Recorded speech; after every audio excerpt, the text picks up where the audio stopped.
again, second little video on Mahon today. I'm going to give a brief explanation of his poem Rathlin.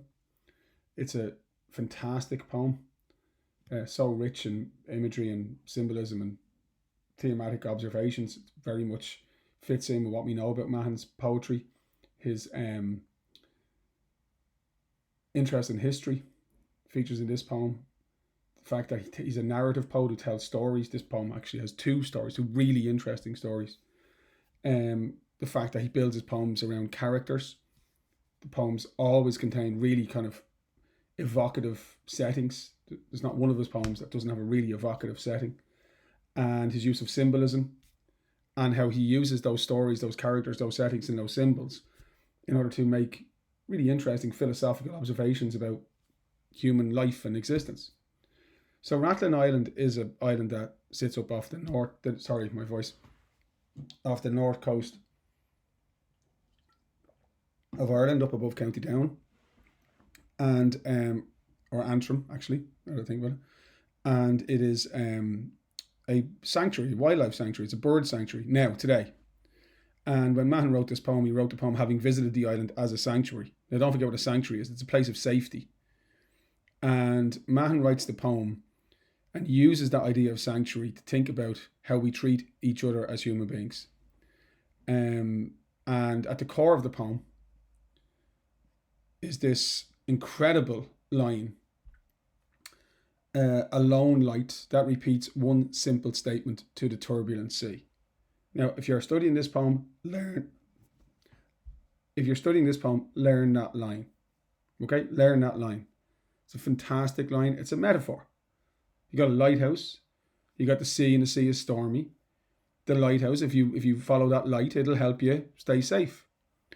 Mahon is using that as a metaphor about history, and he's saying if we want to learn to avoid the storm of the past, if we want to avoid the repetition of mistakes we made in the past, come and look at Ratlin Island. It is a lighthouse shining out a warning to the past.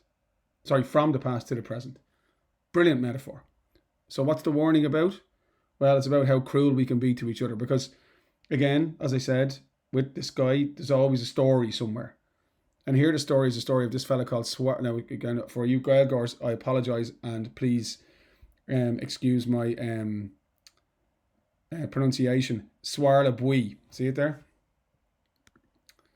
So he was a local chieftain, a leader, an Irish Gaelic leader, and he was in conflict with Crown forces, English forces, and he moved his vulnerable members of his community, his family, his wife, his children, his older people in his community out onto Ratlin Island to keep them safe.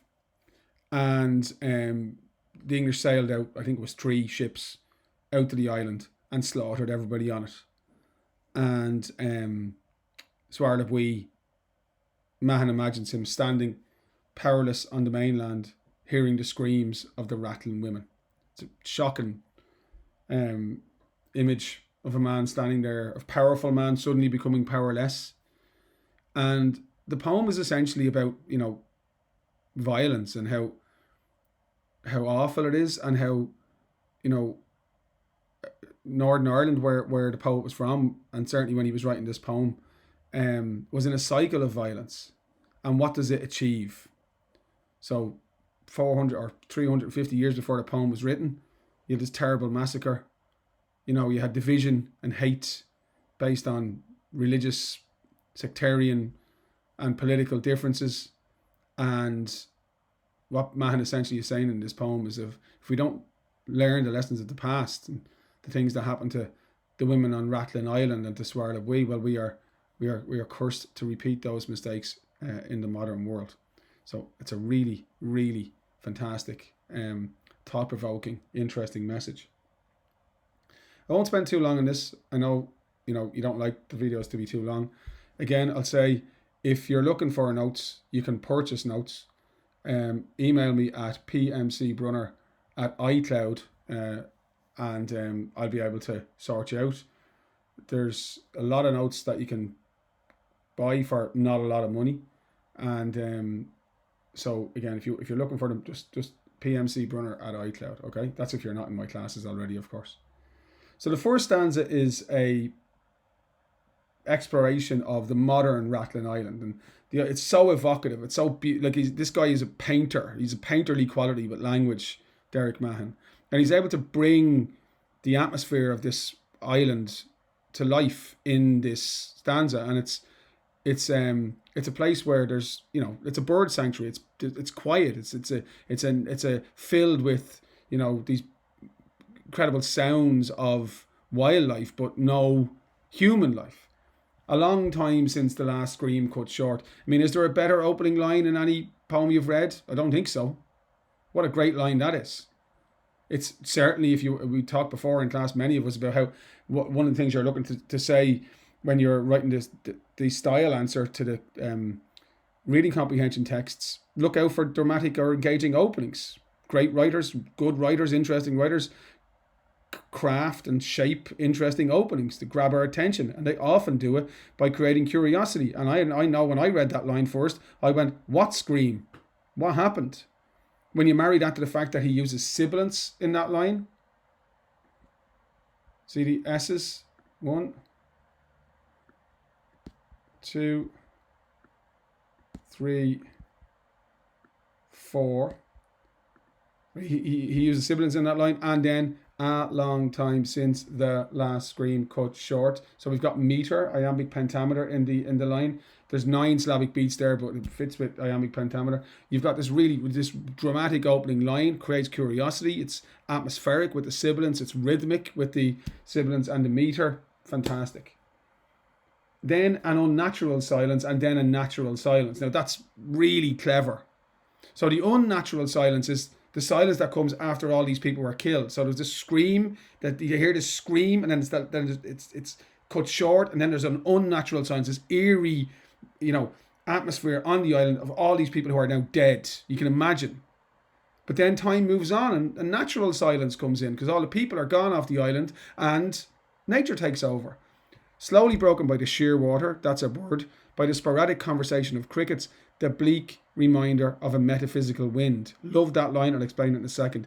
Ages of this till the report of an outboard motor at the pier fractures the dream time, and we land as if we were the first visitors here. Very, very clever little simile.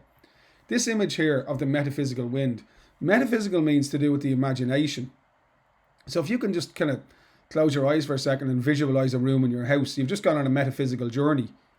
And what Mahon is saying is that when you when you go to this island and you hear those crickets and you hear those birds, you know that the people who were on the island who were slaughtered would have heard those crickets and would have heard those birds as well. So the sounds connect you to the past. There's a tangible connection.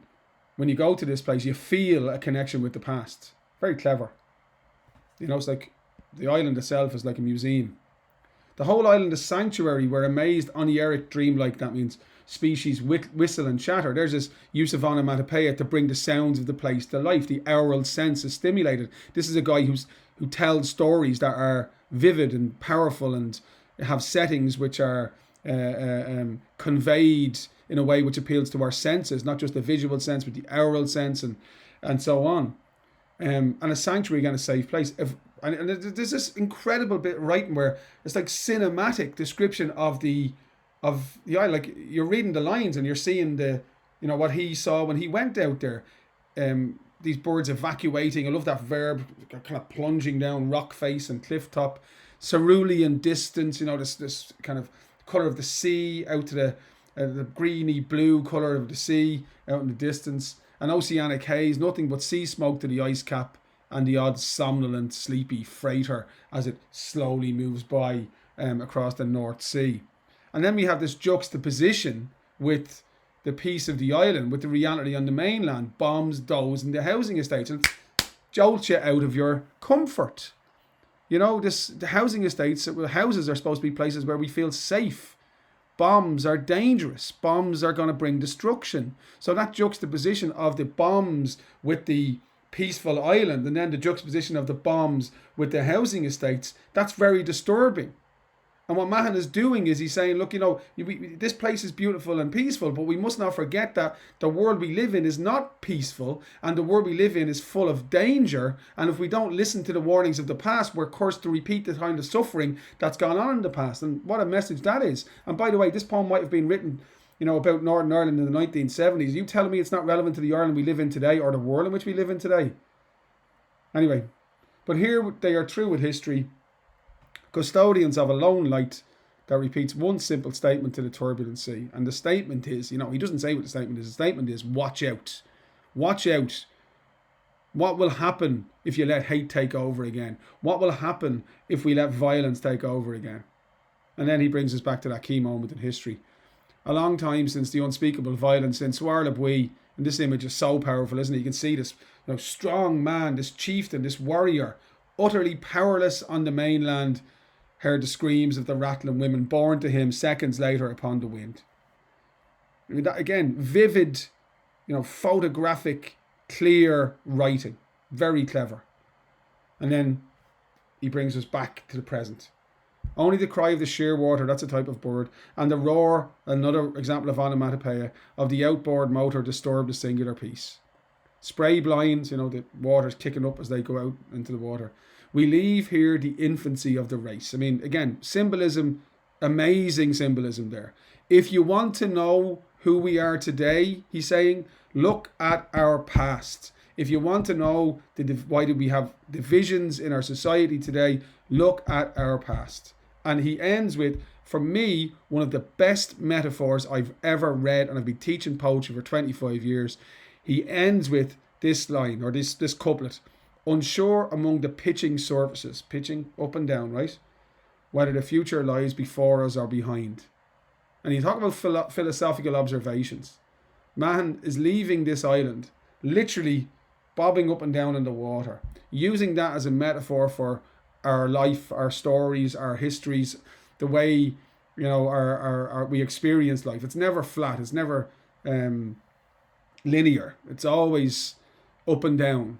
And then this idea of this worry, like, are we going into the future with optimism that's going to be different, it's going to be better, or are we actually just going into the future and going to repeat the mistakes of the past? And unfortunately, that sense of dread that ends the poem probably reflects the truth that more often than not, we don't learn the lessons of the past. We forget the cruelty of the past, and we are therefore cursed to make the same mistakes.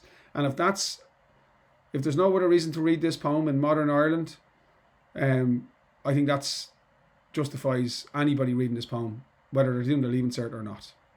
So there you go. That's Rathlin by Derek Mahon. A wonderful, thoughtful poem built around this character, Soir le Bouy, built around this story of the slaughter on that island, filled with vivid imagery, with a dramatic opening, and addressing very big philosophical, thematic concerns. Again, PMC Brunner at iCloud if you're looking for material. I get a lot of people asking me, how do I get material? PMC Brunner at iCloud. Thanks, guys.